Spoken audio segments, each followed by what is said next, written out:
Well, to discuss the European point of view, let's go live to Düsseldorf and talk to Willy Wimmer. He's a veteran German politician who served as a Defence Ministry State Secretary, as well as an MP and Vice President of the OSCE Parliamentary Assembly. Now, more than a decade ago, you alerted your then leadership of the disturbing connection you saw between the NATO bombing of Yugoslavia and ambitions for the alliance to expand. Now, I've got some extracts from the letter you wrote to Gerhard Schröder, and this was after a conference organised by the US State Department. Let's just take one of these extracts now and listen to one of the conclusions that you reached here, which obviously caused you some concerns. And one of those conclusions was it would be good during NATO's current enlargement to restore the territorial situation in the area between the Baltic Sea and Anatolia, that's of course modern-day Turkey, such as existed during the Roman Empire. Do you think today that those plans still exist? And is the crisis in Ukraine all part of this?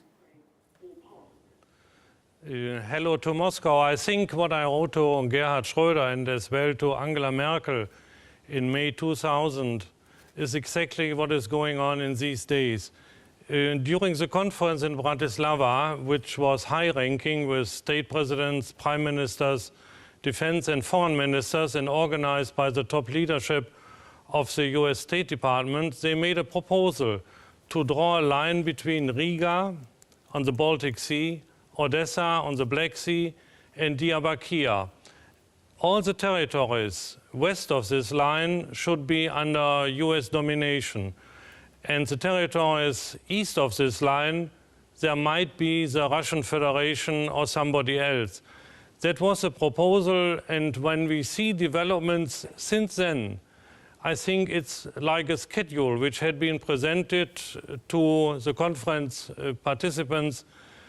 Everything happens exactly like it was on the timetable in Bratislava.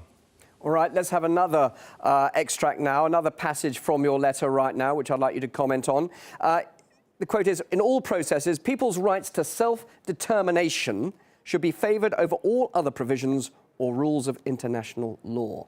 Now that, of course, at that time was agreed upon by all the Western leaders, and yet now we're seeing an adverse reaction to a referendum being held in Crimea. Why would they be so against that idea now?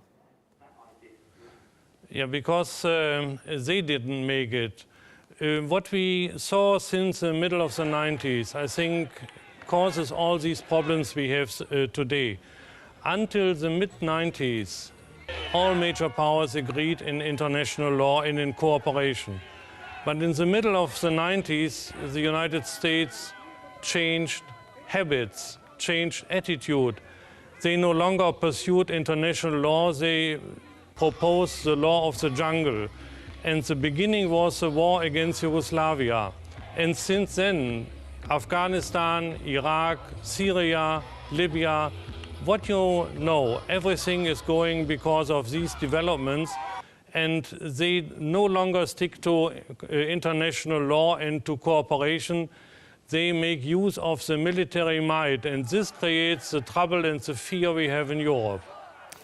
Let me ask you about the current situation, that government in Kiev, because many are saying, even indeed David Cameron is saying, that any referendum in Crimea would be illegitimate because it isn't being recognised by that interim government in Kiev. Do you see that government in Kiev legitimate?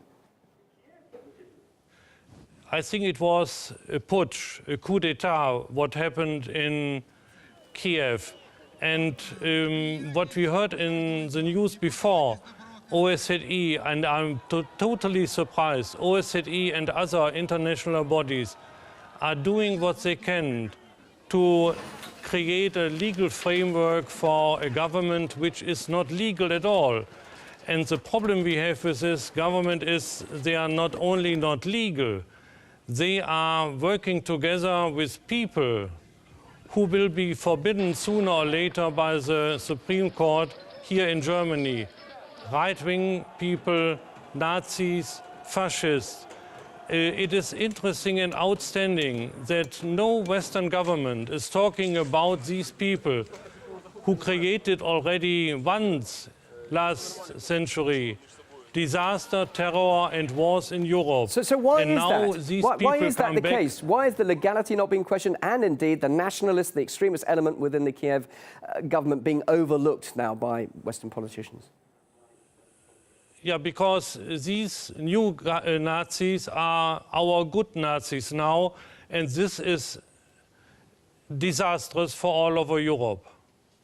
And are they a real threat then? Because obviously some people are exaggerating this nationalist element within the Kiev government. Russia's very concerned, and indeed those people in Crimea and the east of the country. Do they then really have fears? Fears that are justified? It's not only the people in the Ukraine or in the Crimea or in Russia.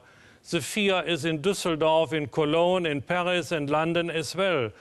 I think we didn't create this modern type of Europe to have these people back again. So what should now the next step be for some political resolve to be achieved between Russia and the EU and indeed the US? Because many are saying Moscow shouldn't even consider backing this referendum on what's happening in Crimea and indeed withdraw all its forces from Crimea. I'm living here in Germany, and next Thursday the Federal Chancellor, Dr. Merkel, will give a speech to the German Bundestag because of the situation in the Ukraine. And I expect, I'm not referring to Crimea or to Moscow or to Kiev, I expect here in Berlin that she will address this Nazi question, that she will address the massacre on the Maidan Square. If this would have happened in China, there would be an uproar in Western countries. Everybody is quiet here. And why? Why doesn't the Council of Europe take into consideration to make an inquiry as well as the OSCE? And I expect Dr. Merkel to address these issues. And we had a major party conference of our Bavarian brothers some days ago. And the main speaker, Peter Gauweiler, addressed this audience with an appeal not to forget the friendship with the Russian people. Willy Wimmer, we'll leave it there. Former German MP and Vice President of the OSCE Parliamentary Assembly. Thank you very much indeed for your thoughts live here on RT International. Very good to get your perspective. Thank you.